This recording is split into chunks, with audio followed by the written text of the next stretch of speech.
Alright folks, so this is Acid Roots. Welcome to part 15 of Let's Play Mystic Quest. We're going to kind of plod along for a little bit in this episode, but we do eventually head into the volcano. I just was checking up, crossing the T's and dotting the I's to make sure there's nothing else we have to do in these towns. And a few other playthroughs I've seen in this game watching, this is kind of like reference. I noticed that some of them had the warps access, and I'm not really quite affirmed as how to get the warps up and running, but basically if you go to the warp in this one, you get warped to like Aquaria. So it's just an easier way, so you don't always have to go through Focus Tower. I mean, eventually, that's what, there's games, they do that sort of stuff to make it easier, because role-playing games, typically the overworld is lengthy. That's kind of the thing, because, there's so many towns in the game. But, yeah, there's supposed to be warps. I didn't quite realize how to activate them, but, if you... I'm sure, obviously you can find other playthroughs as well, but...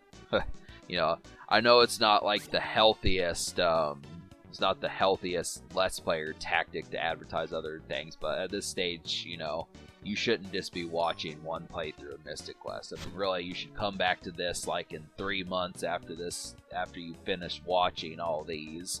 Watch it again, watch someone else's, compare them, get some laughs. Maybe some other person's funnier, maybe some person's less funnier. Doesn't really matter. I mean, that's the concept. I mean, the pizza's always going to be good. The fried chicken's always going to be good. I mean, hell, even if you're having vegetables, the vegetables are always going to be good. So there's plenty of concepts to go around here. But, yeah. So I was just talking around to some of these folks to kind of get the... Really not much has changed. I mean, in some role-playing games, when you have like an area to beat before the townspeople kind of start having different dialogue, sometimes there's like intermediate kind of dialogue that's where you complete one of like the 3 objectives, so you'll get like 3 trees of dialogue. But I think this, I want to say that it did it, but there's just really not that many people to talk to in this town, so it's kind of tougher to notice. But this, yeah, that's one thing. If you're completely, just in case you're completely new to role-playing games, that's, role-playing games will have, it's good to just talk to the characters after you complete events, because they'll have different shit to say. So, but yeah, alright, so we're in a new gameplay segment here, and we're going to progress to the volcano, which actually is like a 2-spawn area. So after the volcano, then we go inside the volcano, which is, yeah, so that is lots of deep stuff here, and, yeah, it's not quite as convoluted as the ice world is, but I still kind of feel like it's going to take some time. Probably we're going to be here for a few episodes, but the thing about it is I kind of wish that there were like 2 towns. I wish that there were 2 towns per like area that you went to, because like a main entry in a Final Fantasy would do that. And this, really, just you get the town, you just get a couple tip-offs of what to do, and then you're on your way, and that's kind of the thing. But that could be a complaint for seasoned RPG role-playing gamers, just to kind of say. But once again, I mean, this is supposed to be basic. I mean, really, this is just kind of like a warm-up. Like when I said it was a decaf role-playing game, it's basically just a warm-up, just something to kind of in between glancing blows, is kind of a jab and like a couple quick jabs. If you like boxing, that's kind of what it is. This is kind of a jab game, not necessarily the uppercut or the trying to think of other roundhouse punches, that type stuff, but there's a lot of enemies here, and you're definitely going to want to get the mask. You want to get, I don't know if it's a gas mask or if it's just a mask, but you want to get the mask so you can see all the enemies you're going to have to fight when you go through the foggy areas. So it basically means you're going to have branched out paths. So lots to do. Really, it is a volcano, and a volcano is basically a molten hot mountain. So just in case you don't live in Hawaii or somewhere in the Caribbean or one of those islands that has those. I mean, obviously I think most people are familiar with volcanoes, but this kind of, so. Yeah, that I didn't use that spell, but that white spell is actually pretty powerful. I've seen it in action, so I would have to say use that spell. It'll help clean up these enemies a lot quicker. Just keep in mind, I mean, if you have like 10 or 20 seeds, yeah, I mean, I would definitely say that using the white spell will just wipe them out and it'll save you a lot of time, but you will wind up using a lot of magic. So, I mean, I feel like I have the bounty to be able to get through this dungeon pretty quickly, but still, it's just saving some time almost, because it's a real powerful spell. I wonder if it's going to be effective against the boss.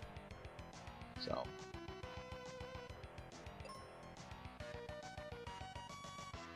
yeah, I'm having fun with this game. You know, playing through this. You know, as I've said, I've done this on my vlog channel, but this is about as far as I got last time. So it's going to be fun getting to new areas and completing this game, because it's definitely something.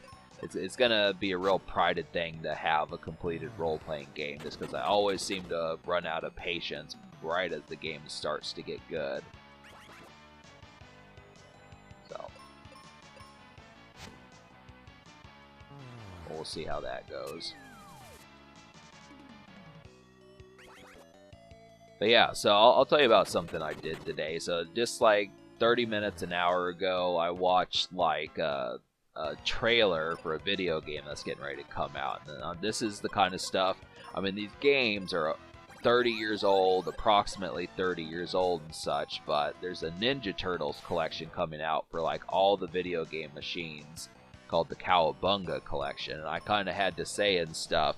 I mean, it basically has every two-dimensional Ninja Turtles game for it, and I definitely felt like that was a very high skill set. I'm just really hoping that they add something new. I mean, as much as I like that concept, and you know, a lot of those games I'm going to be able to play now because they're just difficult to get a hold of for the NES and stuff, and it's nightmarish just trying to, just because of how ancient the NES is. I mean, most people, it's really like a gripe and a fuss just getting them to commit to giving one of those to you.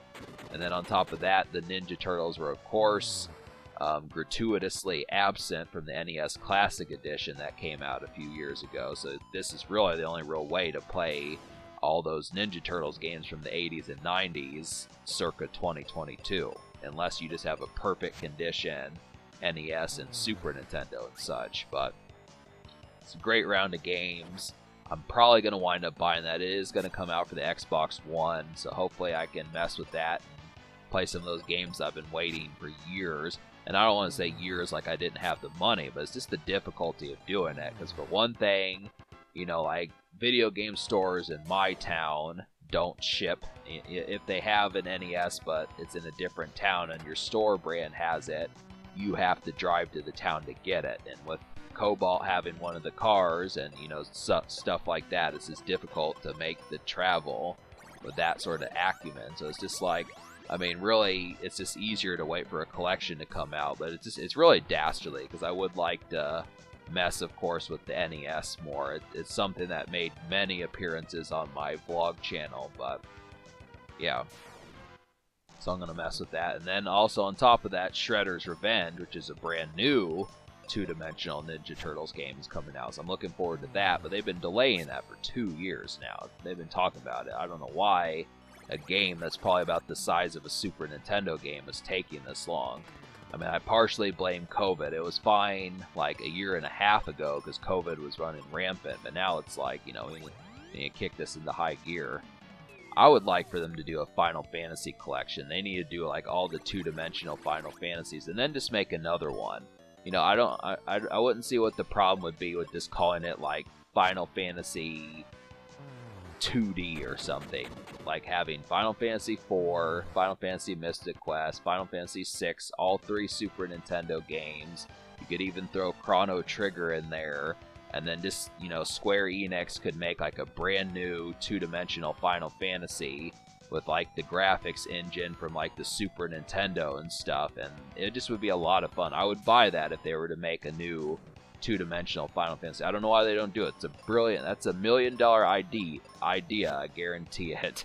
You know, I could definitely tell them to cut the check, and I mean, I just would want to play the game. I mean, that's really what I would want, is just another kick-ass Final Fantasy like the games I listed, but they need to do it.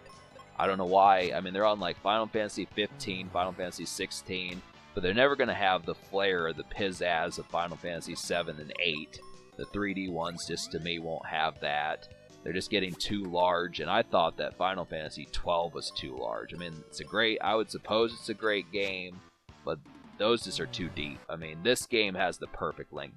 Mystic Quest, Chrono Trigger, Final Fantasy 4, perfect length, not too depthy, but still large, and it just provides you with enough experience to enjoy it and then, you know, be centered from it. That's how they just need to do it again. There needs to be like a sequel to this, or a spin-off, like this game was a spin-off, something like that. But it probably won't happen, you know. I would like it to. I mean, if you happen to see this video, even if it's like years later, if it gets to like 2024 or something, and Square Enix, 2025, Square Enix still hasn't done a brand new 2D Final Fantasy, just holler at them on Twitter, get like a bunch of your buddies, and really make this adamant. I would say you could probably score yourself some real good publicity by getting Square to do that, because they listened to the fans with the Final Fantasy VII Remake. I mean, it took them years. They were trying to do that way back in like 2005. It was going to come out for like the PS3. That's what the spawn of Advent Children was just them trying to do like Final Fantasy VII for like the PS3, but it was just, the PS3 couldn't handle it, so they just made it into a movie. And Advent Children is decent. I mean, I saw it like way back in year one of Acidic Roots back in 2015, but I mean, it was decent, but, you know, obviously I think it was more intended for like the teenage setting. I liked it decently for back when I was 26, approximately 26, but yeah, it was kind of, I mean, they need to do stuff like that again. I would love to see like a new edition of Final Fantasy VII where they could do like the remake that they did for the PS4 and then do like an Advent Children remake, or just something new in that saga. It was just fun seeing, you know, stuff from Cloud and Tifa and Barrett and Red 13 and all them. I think Red 13 was in it. Just all those characters and revisiting them after it had been 10 years or so since they'd been anywhere. So they need to do that again. They need to make another spin-off movie like Advent Children. Because Advent Children was better than the Final Fantasy movie, if you don't know. If you don't know that Final Fantasy had a movie, that's another thing. Read up on it, you know. I'm gonna start acting like a drill instructor. Your duty is to go out and spend $5 to purchase Final Fantasy, whatever that, I forget what it was called, but I think it was called like The Spirits Within. So, came out in 2001. Go get it. Tell me what you think of it. If you're actually going to take place in the orders I'm giving you, leave a comment and tell me what you thought of The Spirit Within and stuff. I think it's called Spirit Within. Yeah, go ahead.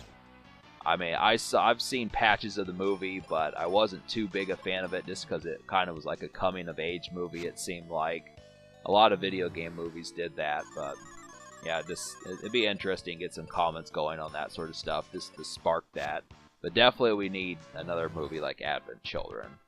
Well, yeah, I've just been rambling this whole episode, so I didn't really talk much about the game, but there's more stuff like that coming, so stay tuned. Subscribe for more fun. Thank you for watching. Have a wonderful night. I'll see you in part 16.